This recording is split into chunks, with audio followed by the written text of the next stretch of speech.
Hey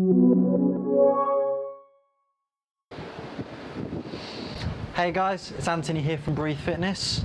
Now, here in the UK, we are home to some of the world's top professionals in the field of health, fitness, well-being, nutrition and sport. So what I've done is I've got a team of them together exclusively for you to answer one question related to the expertise of their field. So check it out and enjoy. Hi guys, this is TAMAYA ADAMS, celebrity award-winning personal trainer, Reebok master trainer for the UK and proud ambassador of the fitness brand Skinny Chin. So one of the questions I often get asked is, what's the main piece of advice you would give to someone who's insecure about joining a gym?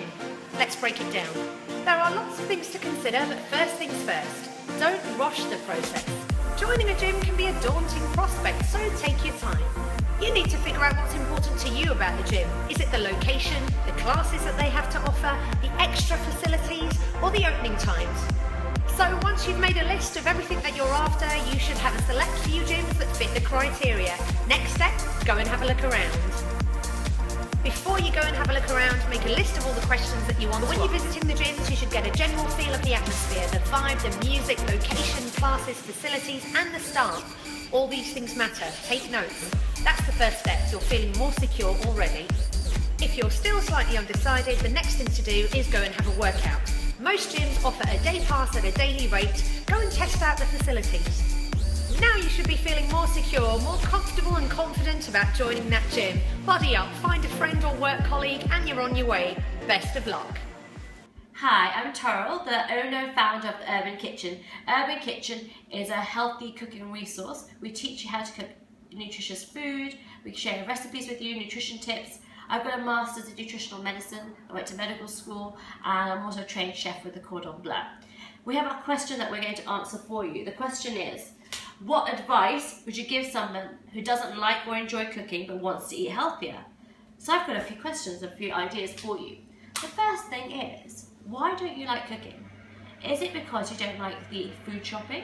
In which case, have you considered trying online service? For example, Farm Drop. They basically curate a list of organic, natural, sustainable products from local farms in and around London, and they collect everything for you and deliver it to your house. Is it because you don't like chopping? In which case, Waitrose and lots of other good supermarkets have ready prepped vegetables. In fact, I was really lazy the other day and bought some butternut squash already chopped up because I knew I didn't have much time and I really wanted to eat fresh vegetables. That's definitely one way to go. It's obviously more expensive, but if that's the thing that you really hate, it'll help you to cook and eat better. If it's because you don't actually like cooking or don't like doing it on your own or don't know what to do, have you thought about perhaps teaming up with a friend?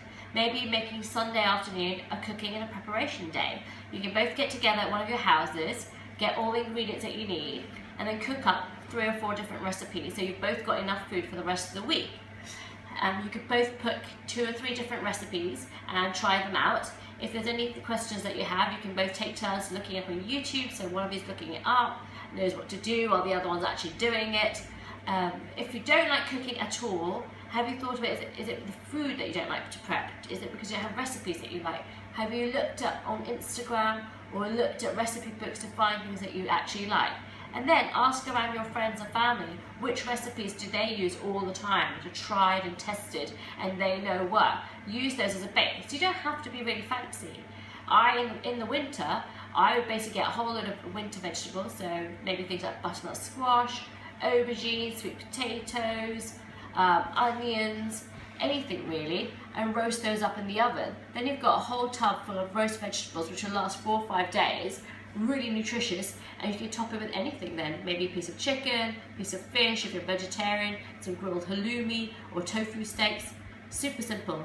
All the supermarkets do try and make it easy. Frozen vegetables are also a good standby. Remember, they're picked at their freshest and then frozen immediately. So I always keep things like sweet corn, peas, even edamame beans freshly frozen in the freezer, because all you need to do is defrost them, or not even defrost them, cook them straight from scratch, from ice, from frozen, and enjoy. Another thing to keep is lots of herbs and spices.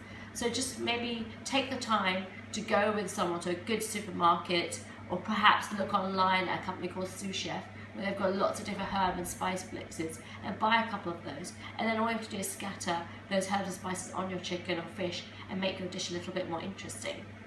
I hope this has given you a few more ideas of how to make eating healthy a little bit easier, cheaper and quicker.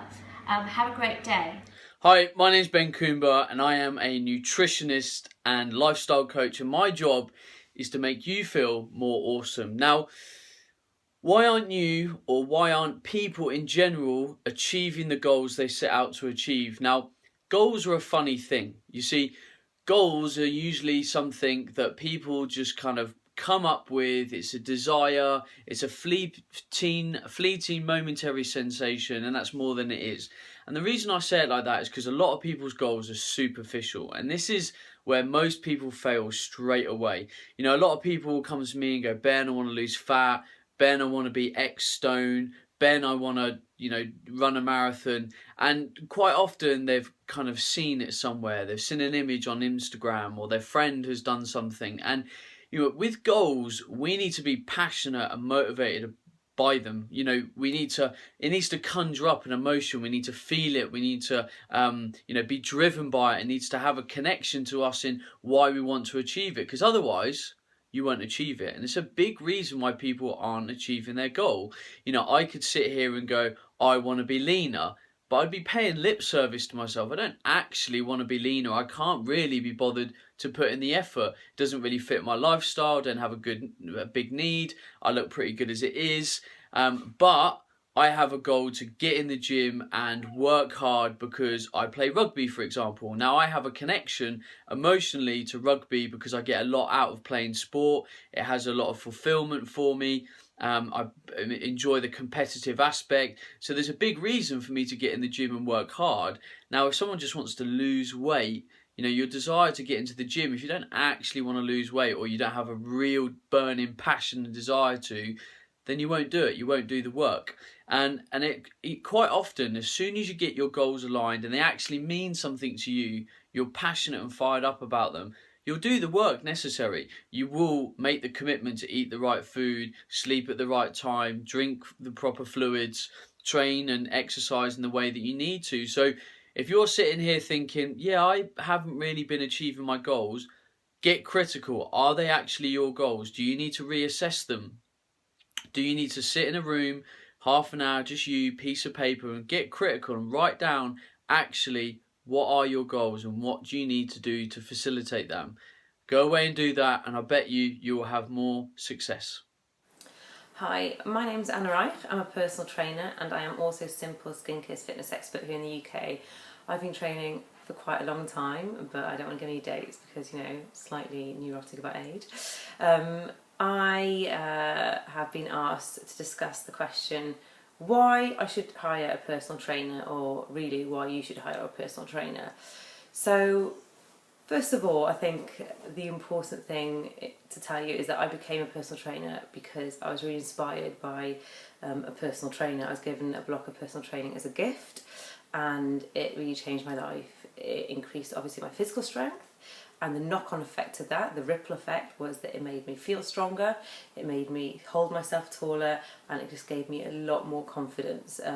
It's a fantastic experience, and I wanted to commit my life to sharing the same experience and giving the same experience to a lot of other people. Psychology is the first point of my reasoning as to why you should hire a personal trainer. So first of all, I remember there being a study in the American Journal of Public Health saying you can't think yourself fit. Hearing lots of news about fitness trends and what this exercise can do for you isn't inherently motivating.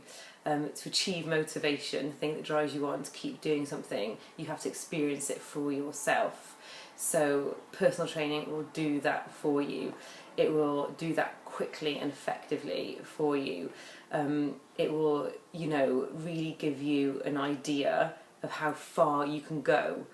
Because my second point is the fact that people aren't aware of their own potential. People actually put lots of limitations on their own potential. They set themselves boundaries, but you know, as I was saying, they just don't know how far they can go, but they're very happy to limit themselves. A personal trainer will push you out of your comfort zone. A personal trainer will, you know, test you in ways you can't test yourself. So they'll introduce you to your own strength, to your true strength. So not only are you going to leave that class being physically stronger than you thought you were, achievement, tick, but it's also going to give you an insight to where you could go with it. And there you have it. There's your tangible proof that it's worth doing. There's your motivation. Also, I'd like to state that, you know, if in doubt, ask an expert, and we are experts. You're not born with an inherent get fit now switch. You know, that exercise is a necessity. It's unnatural. It's not very instinctive because, you know, we weren't born knowing how to bench and squat and lunge. These things exist because, you know, we're just not as active as our ancestors. So, you know, you can't be expected to be motivated because you don't know how to exercise. Learn a skill, and that's my point. Personal training is an education. It's a skill you will have for life. Back to my point about kind of, you can't, you know, get motivated just through reading material and people kind of bombarding you with do this and do that. Even if you take a gym class, I mean, it's great, you're active there and then, but it's a shared consciousness. You're not learning for yourself, you're not really studying the movement, and you're even sharing the glory at the end of the class. The same goes for doing a DVD. Brilliant, you're getting the exercise in, but you are passing on you're just watching this automatic pilot, and then you're doing what the person's doing in front of you. You're not thinking, you're not really being taught. You know, so whatever happens, what you learn with a personal trainer is with you for life. So if the gym's been burnt down, or, you know, your DVD, you know, chewed up your DVD, it's not, the DVD is not working, basically, you have that skill. You will be an independent exerciser for life. Nothing will be able to stop you from exercising. What a wonderful, wonderful dream. And yeah, so I think those are the main reasons for getting a personal trainer. You will get fitter, stronger, quicker, so you're going to feel better, look better, and generally be a better human being because you will be more capable a lot quicker. So you're going to get to that point of motivation, of feeling spurred on to carry on a lot quicker than wait for it to pass. But anyway, so that's it really. Those are my reasons for going to somebody like Anthony, Breathe Fitness, and myself, because we really, really do care as well. We will nurture you. We will show you where you've been, where you've come from, and where you're going. You know, you can't do that yourself. We will measure your success, and we'll keep pushing you further and further and further. Not because we're evil, but because we love you. See you later. Bye bye. Hi guys, my name's Rowena. I'm a personal trainer and fitness blogger here on YouTube. My question is, what if you really don't like exercise and you hate healthy food? Now, first of all, exercise. I think, to be honest, for those of you who hate it, it's generally because you haven't found something that you like about it. Now, exercise does not mean you have to go to the gym. It doesn't mean that you have to sweat profusely. It just means that you have to move your body. So for me, I used to hate exercise, but now I love being in the gym. But if you ask me to go for a swim, that's my idea of hell, unless we're talking about a beautiful hot ocean. So the best thing to do is to figure out what it is that you like to do, what hobbies you can do, and how you can fit it into your day. So it might just be that you end up going for a walk with your boyfriend, or you invest in getting a dog like we did, and you take him for walks. That there will be like 20 minutes to an hour worth of exercise, and you can increase that over time. The great thing is, when you're just starting, you don't need to do as much to start losing weight or changing your body. Just simple changes will make big results. The next thing is, what if you don't like healthy food? Now, healthy food really is all about balance, and it's also all about the amount that you have. I don't believe any food is unhealthy, it just depends how much you have of it. Now, if you live on pizza every day, breakfast, lunch and dinner, it's not going to be the best option for you. However, if you have pizza once a week, there's no problem, and you can make healthier alternatives. The best thing to do is make a list of the foods you like and put a little list of the ones you dislike. Depending on what they are, and hopefully they're not all the beautiful vegetables that there are, you can blend things to disguise tastes. You can also flavour things to change them. So the best thing to do is to get a big recipe, look online on Pinterest, on YouTube, or even just in cookbooks, and find some easy recipes you can do that's just going to make sure your plate is more full of a variety of foods. Now, if you really hate all healthy foods, then the best thing you're going to start having to do is creating smoothies or creating juices or perhaps even soups. This kind of disguises the taste, as it always kind of comes into one sort of big mush, and you can always add cacao powder, but really I'm sure there's something out there that you will enjoy. I hope it's been really helpful. If you guys have any other questions, then obviously come give us all a shout. We're all here to help. Thank you very much for watching, and I will see you guys soon. Hi, my name's Kim Ingleby and I run Energize Performance, and our specialism is giving you the tools and the confidence and the accountability to achieve your goals in your mind and your body. But how do you become really confident? How do you grow in your self-belief and kind of really like yourself? I'm going to just share a few tips with you that might help, and pick one and try it for a week and then add another one. So my first tip is to write down what's limiting you most right now. So choose a max of 3, write them on the left hand side of the paper, and then on the right hand side write a little simple solution that's possible for you to do. So if it's I don't really like myself, then on the right hand side put I'm okay and I'm going to start doing a 10-minute walk every day, and that will help me.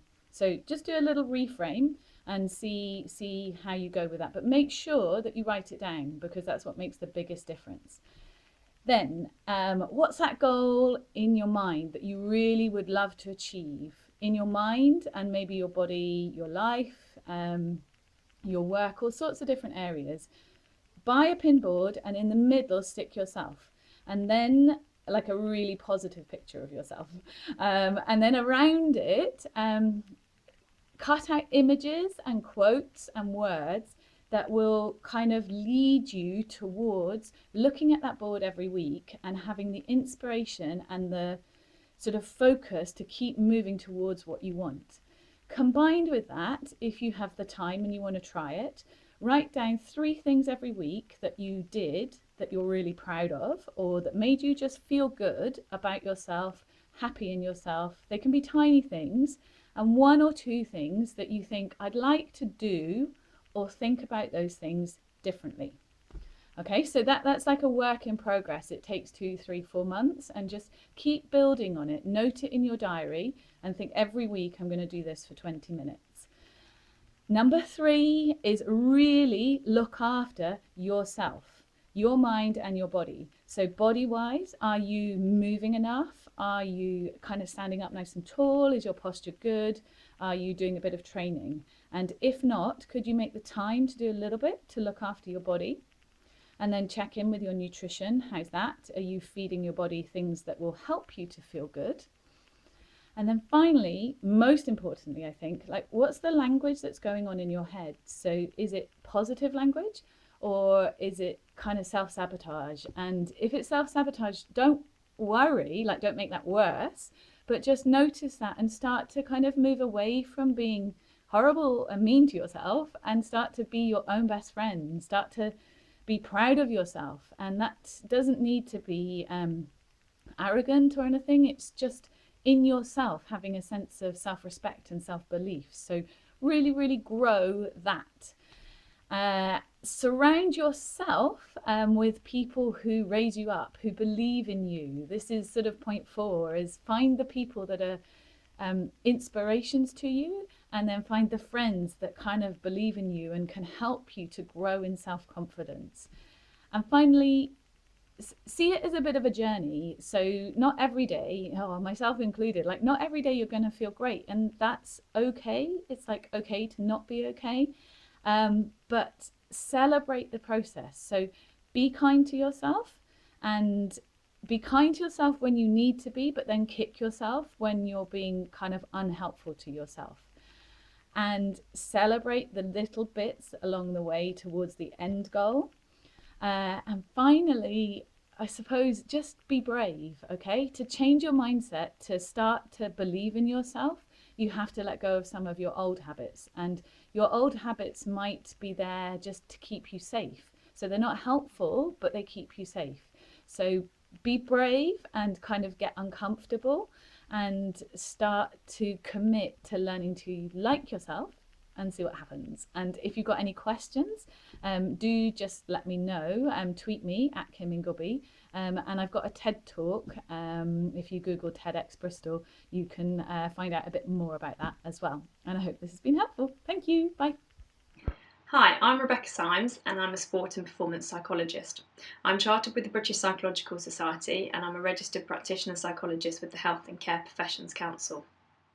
I run a consultancy called Sporting Success, where we work with a range of junior, elite and professional athletes to enhance performance and well-being. I've worked as a full-time applied practitioner in elite sport for the past 8 years, and I have a real interest in the psychology of injury, both in relation to psychological risk factors for injury and in the injury rehabilitation process. So the question I'm going to focus on today is how can we mentally deal with the impacts of injury? And there are 5 areas within that I want to very briefly address. The first is goal setting.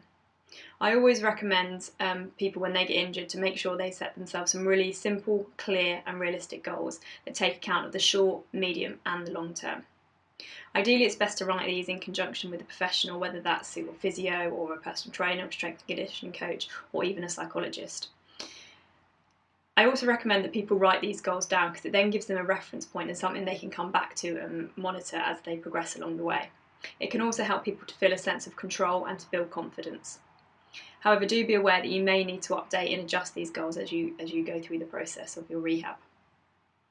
Secondly, I want you to consider the language that you use. The language that we use is governed by the way that we think, and the way that we think influences the way that we feel. So it's really important to make sure that you try and keep your language positive and optimistic, but equally that is also realistic. A really simple example might be that someone's got a knee injury and that they're a runner, and they might say to themselves, I hope that my knee gets better so that I can get back to my running. The word hope allows an element of doubt to creep into the mind, so a better way of phrasing that sentence is to say, I trust that my knee will get better so that I can get back to my running. This might sound like a really subtle difference, but these subtle differences then evoke a whole chain of subsequent events that influence in terms of the way that you feel and therefore the way that we behave and therefore the way that we go about things. The third area I would like you to consider is imagery. When we imagine doing things, it activates the same brain areas as when we do things for real. So the neural pathways are still being stimulated when we visualise. You can use imagery and visualisation in a variety of ways, such as you can imagine a single isolated movement, for example, such as bending your knee or moving your arm up and down. You can imagine a whole movement, such as a squat jump. Or you can even use imagery to imagine the recovery process that's going on within your body. So, for example, imagining the muscle fibres reconnecting together. Imagery is definitely a skill and it's something that is required to be worked on, but it's definitely something that can aid the recovery process. And I would recommend, where possible, building it into your rehab programme. Ideally work with a psychologist in order to get the most out of this, and also speak to a physio as well, who would be likely to help you in this area too. The fourth area is strengths. Often we can feel a sense of loss when we get injured, but actually it can be a real opportunity for us. If you've got an injury, try and look at another area that you can become stronger in and actually develop the strength that you've already got. And that might even be a strength that you turn into a super strength during the time that you've got when you're injured. This then enables you again to feel a sense of control, it can build your confidence, and it also means you gain something from your experience through the injury. And also then when you come back and you've got your injury recovered, you've also got another area that you're even stronger in. Finally, I also recommend you thinking about Team U. Social support is really, really important, so be clear on who's in your support network, whether that be partner, family, friends, professionals. We can often feel isolated when we get injured, and therefore perhaps we're not able to do some of the things we previously were able to do, or go along and attend groups that we previously belonged to, or sports that we were previously able to play. So making sure that you're still accessing your social support when you're injured is crucial. So to very briefly summarise, set clear, realistic goals. Make sure your language is optimistic but realistic. Use imagery where possible. strength. That was I think my fourth one of advice. Try and build a strength into your program so that you've got an area that you come back stronger in, and also develop Team U. Thank you. Hi, I'm Pam Ralph. I'm part of the GB Paralympic rowing team, and I won a gold medal at London 2012. Since then I've won 3 consecutive world titles and also broken the world best time. And today I'm going to be answering a question, which is, what attributes do you think you have which help you be the best in the world at what you do? The first attribute I want to talk about is that to be a full-time athlete, you have to be extremely hardworking.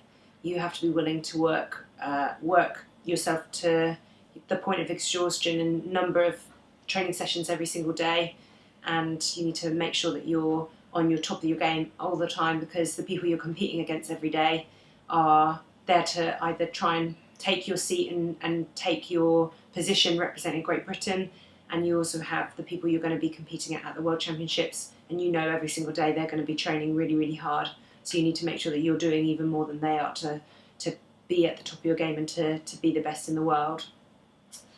Another attribute I would say that you need in order to be at the top of your game and compete at the highest level is the diligence to training, not only what you do at training, in the gym and on the water for me when I'm rowing, but also what I do outside of training. A lot of people will talk about how recovery is one of the key things that you need in order to be able to perform at your best, and it really is a full-time job that you can't just do the right thing at training, you have to be doing the right thing at home as well. So that's making sure that you get enough rest, don't schedule too much, and you really do have to almost sacrifice what it is to have a normal life in order to best prepare yourself to train fully and to your absolute best the next day. One element of that which I take very seriously is the nutrition. So I make sure that I'm fueling myself with a really high quality nutrition. I will never leave things to chance. I'll never get to the point where I go, oh no, I don't have any recovery food. I need to just go to the local garage petrol station and pick up a sandwich or something. I'll always make sure that I'm prepared. I have my high quality nutrition snacks, making sure I'm getting all the macronutrients I need to best fuel myself and recover from the session I've just done, and also fuel myself for the next session that I'm going to do. Another element to the self-sacrifice that you have to have in order to be a full-time athlete and to compete for your country is that you basically put your life on hold. You start having to say no to invitations to go to weddings.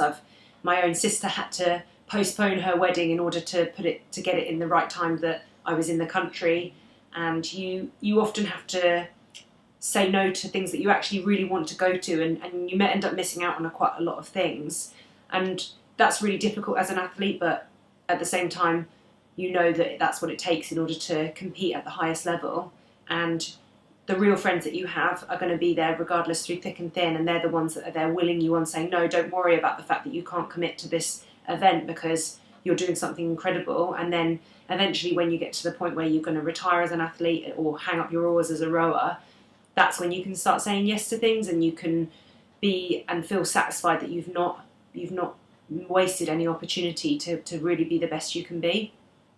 When competing for GB, you get put in really stressful situations a lot of the time, and racing, when you only get a number of opportunities every season to really show how hard you've been working and show exactly what you can do, is an added pressure onto those stressful situations. So being able to hold your nerve during these really high stress environment and high stress situations is really important, and that I would say is one of the things that makes me really good at my job, is that no matter how stressful a situation gets, I can still hold my nerve, and I still know that at the end of the day I'm going to be able to put in a performance, and I'll never let my nerves get in the way of me putting in a really good performance on the day. Another element which athletes quite often talk about, and it's just starting to go into become a really widespread term, is called marginal gains, which is the 1% things that are going to make a small bit of difference, but when they add together they actually can add up to a massive difference in your performance. So being willing to be diligent enough, just little things like using an alcohol antibacterial hand gel every time before you eat, making sure that you're always hydrated, and just things that you might see as as quite minimal things, when you do all of them right, they might add up to a massive change in your performance. So it's having the diligence to do those 1% things, even though, you know, it might not always be convenient, or you might be forgetting all the time. It's kind of building really good habits in order to give yourself the best chance of performing at the end of the day. That's all I have to say for now, and I hope that this video might help some of you out there feel like you can really achieve your goals and set your standards really, really high. So whatever challenge it is that you're going to do now, good luck. Hey, so my name's Anthony Mayatt. I'm the owner of Breathe Fitness, and I've worked in health and fitness for around 12 years now. I've been lucky enough to work regularly in the media. I've trained very high profile people, and I've been lucky to travel all over the world with my job and train people abroad. My main passion, however, is helping people in mental health, in particular depression. So the question that I am going to answer now is about that.